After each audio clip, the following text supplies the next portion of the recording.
out, Wendy. Listen, you okay? Everybody move back. Move back. Please pull through. You're right. Gotta roll him over. Never mind, never mind.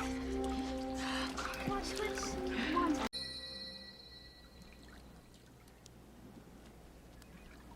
What? This magic moment. Little pervert! Oh man, he's a deep shit. Until I kiss you, and then it happened. It took me by surprise. Alrighty, guys. Been waiting a long time. Hope you like the skit. Jumping straight to the deck profile. Been waiting on Blue Tang for a long time, aka Wu Tang, aka Me and the RZA Connect, aka Blue Slide Park, aka Water Hose. That's a phrase coined by Ian Boyle of The Wise Guys, aka Kenobi. Shout out to his Meta Mondays. Hope he does one tomorrow. But yeah, we're gonna get a deck profile. Hope you like it. 3 Blue Tang.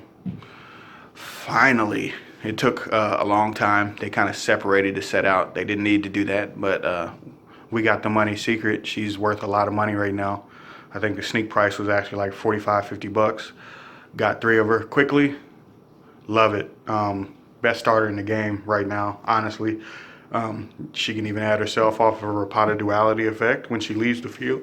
When she summons, she foolish burials of Marincess. Monster, period. Just an amazing starter. She's 1500, just like all the other waifus, Ray, Farm Girls, so on and so forth. And you want to dump this card most of the time, or her. So Seahorse was the old starter that can link climb itself. She can still do that. So if you don't open her at all, you can still get there somewhat, but you want to open all of that. You want to open all the smoke. And she has the Crusadia-like effect, of course. Mandarin is the new one.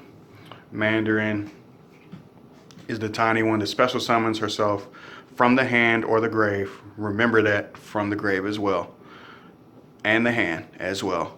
2 is on a link monster points to if there are 2 Marincess monsters on the field. So she's just high utility and she's just good, you know. You can summon her out and she's gonna do some work. So shout out to her. Mandarin is a really, really good card. She's probably gonna get a rarity bump later. We still have another one called Pascalis. You know, as you can see on the pop-up. She's like the Marauding captain for the deck, and she also kickbacks a spell or trap to your hand, I believe, and she's a level 4.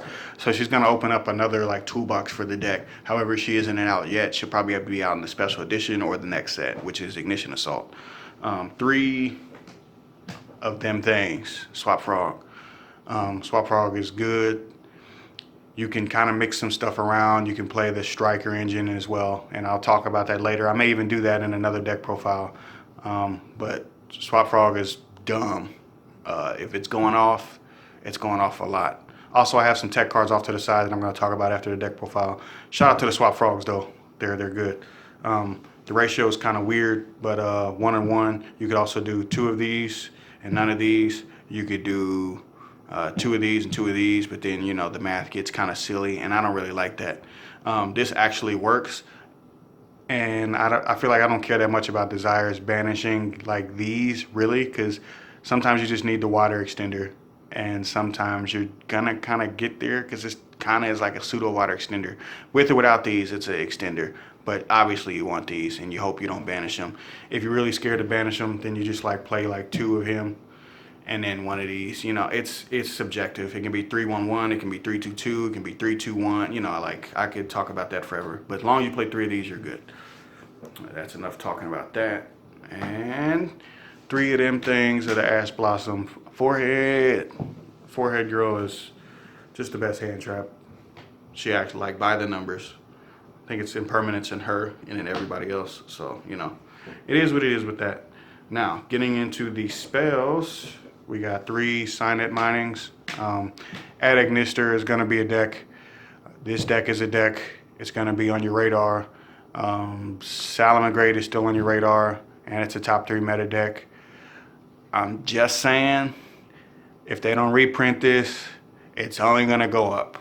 So they're probably going to reprint this, or you might want to grab them now, especially if you want to play Addict Nister, which is another good deck, which I'm going to be playtesting the hell out of, but it's not going to be out anytime soon. So you got some time to pick them up if you really want them like that, or you can just pray for a reprint, right, Konami? Do what you got to do. 3, Called by the Graves.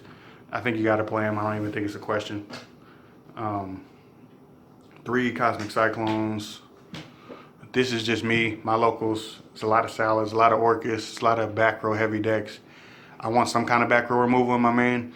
This deck is really powerful. And then also in a mirror match, being able to remove the field spell out of the game. If they only play 1, you're gonna win. I'm telling you, you're gonna win.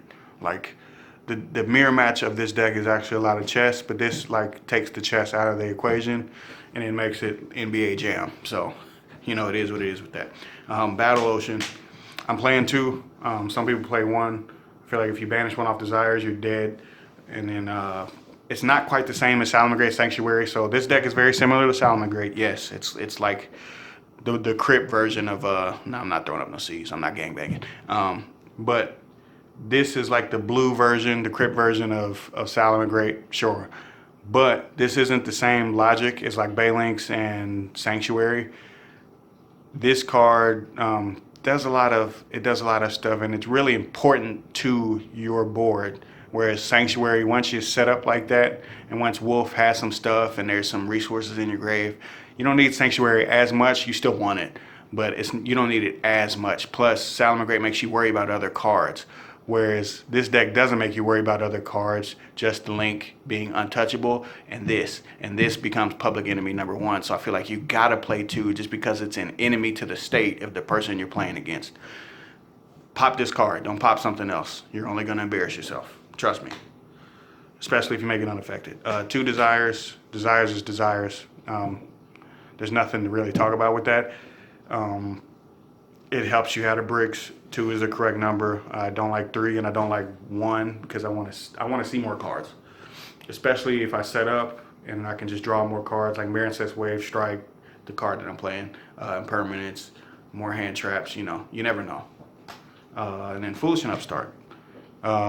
This is any water monster in your deck, actually. Like if you really break it down by the numbers, it's every water monster in your deck, and this is Upstart.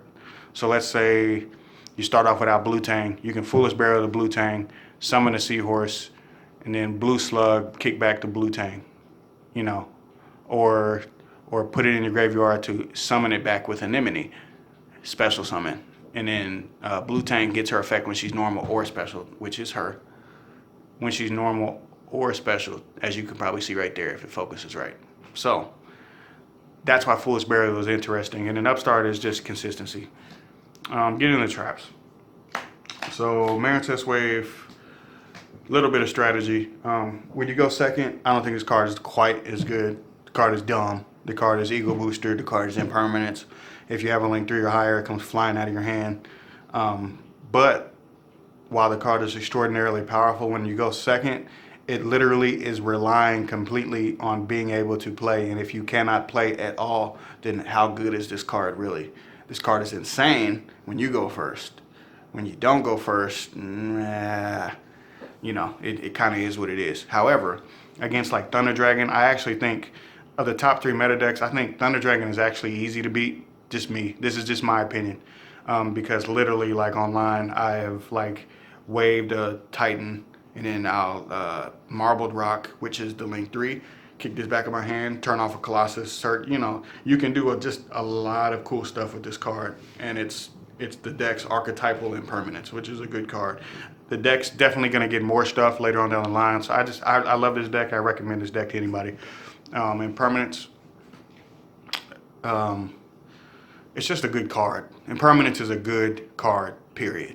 You know, if you set it on the field, if you don't want to get called by the grave, it has a high winning percentage. It's a good card, and it's consistent, and it's strong.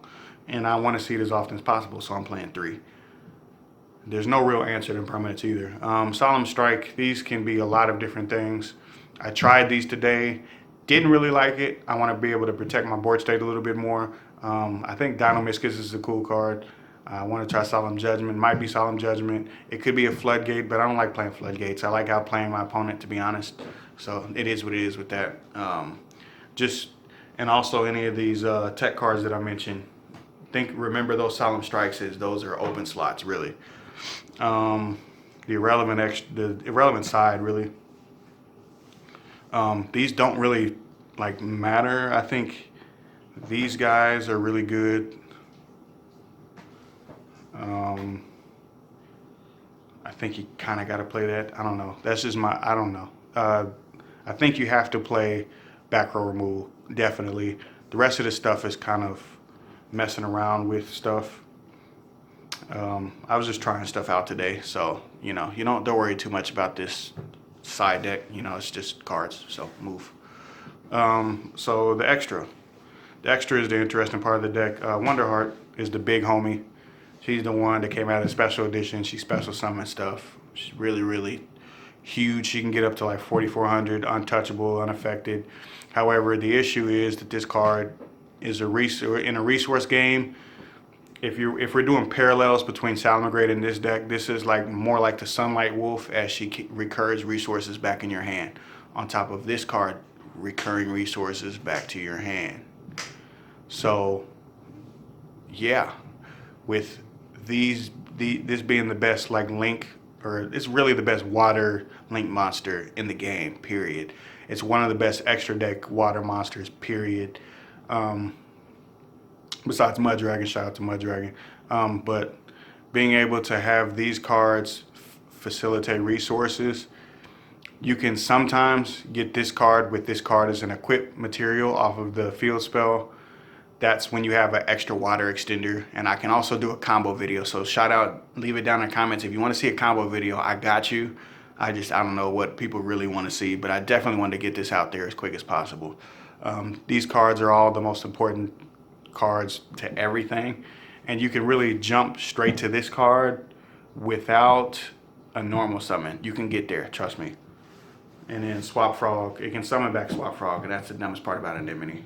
And she plays the resource game well. So 2 of these, I think you can play 3, but I'm only playing 2. I'm playing 2 of these. It's just strange. This is me. I want to be able to search twice. I want to be able to like do the field spell being a 2. You don't need to play 2, so this can be a flex spot. This can be Shooting Code Talker. This can be Borreload Dragon. I'm not really playing that, but it can be something else. Just trust me. It can be a couple things. Just like this, you can play one of these. I feel like 2 may be correct. I think 1 is the most correct. Just trying it. You have to try stuff. When it's locals time, you try stuff out. Totally Awesome is awesome, without question. Nightmare Unicorn, and then Nightmare Phoenix. You can play multiples of these if your ratio of frog stuff goes up. But then the math, you know, like this card is extraordinarily powerful, but then your math in your main deck gets off. See what I mean? So it's like, it's kind of a subjective thing. Obviously, you get locked out of these a lot, but they're still strong utility cards, especially Nightmare Phoenix. Sometimes you need to move back row out of the way when somebody's being a douche playing back row decks, and we don't have that Harpy's Feather Duster Regeki Storm card, whatever in the world it's called. Also, shout out to the thunderstorm in the background if you can't quite hear it. Shout out to the tokens as well.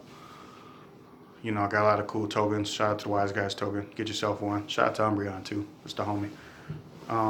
So, just gonna wrap this up. Talking about the combos. I'm gonna do that in another video, probably later on this week. But I wanted to talk about certain cards that you may want to try. So if you're messing around with stuff and you keep running in Nibiru evenly matched, trying to think of all the cards on the fly. If you're just scared of something, Ghost Ogre also hurts this deck a lot. Trust me, Ghost Ogre hurts. Just try the card, try it out, because being able to look in your opponent's hand with either of these cards really, but Marincess works with this because the water monsters can recur themselves out of your graveyard, so you can like summon Blue Tang and then rip a card out of your opponent's hand. So like if they Veiler the Blue Tang, like who really cares? You know, as long as you don't walk into a massive hand trap like Nibiru or something like that, you may want to try this. trust me, you're gonna walk into the bureau, especially if people are being crazy and manning it, which is happening. Trust me. Exchange. Kind of strange because I don't like giving my opponent a card, and you have to be careful with this card because you can let them draw it in the bureau, which would piss you off. Trust me.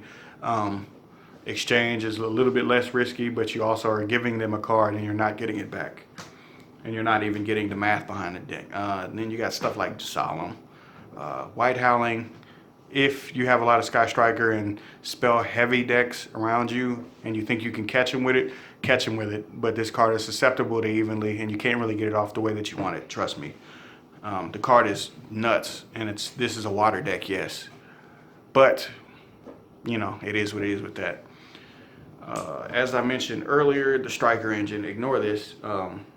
Obviously, you have Engage. Engage by itself equals a water monster on the field. That is Shizuku, so you can engage, grab Jones, get Kagari, add back Engage, create a Shizuku. That's a free water monster, just like the Orcus engine was using it. Now you can use it. However, also, if this is Eagle Booster, you can Eagle Booster protect a Marincess card on the field. If it's alone by itself, you can protect that card because it becomes unaffected by a card effect. So you know the token, it can the token creation part of that card of Nibiru, it can try, but it's unaffected. And yes, that is how it's ruled. I've asked again, and I've asked again. So just trust me on that until they change it, or until you hear a horrible ruling from a judge in your area. That's how I've heard that it's ruled. So you may want to try the Striker engine. It might be a possibility. You're going to see it. I feel like you're going to see it. Just like you're going to see the versions of this deck with swaps. You're going to see without frogs at all, just pure. But I don't think you're going to see pure quite as much. You're also you can see Crystons, but there's no needle fiber. Crystons are all water, and you got stuff like True King, Bastros. You know, there's a lot of water monsters. You can also play Mermails, but that's a lot going on. You know, I could go on and on and on with that. And then you got the Pankratops, just as an idea. And then the Artifact engine, you can play like Sanctums, and you could like bring Lancey out of your deck, or you can Scythe people, you know, but there's no real way to pop Scythe, so I don't know if I like that. Appreciate you guys tuning in. That's pretty much all I got. If you want to see a combo video, just let me know. Also, hit me up on what deck profiles that you want to see, because we got a lot of them. We got Fire Fist coming. We got combo decks coming. We're gonna try to break that Dragon Cyphered card. I really like that card. Trying to break Super Reju. We got so much stuff coming down the pipeline. Just stay tuned. Appreciate you guys tuning in. YG Babies, Pegasus signing out.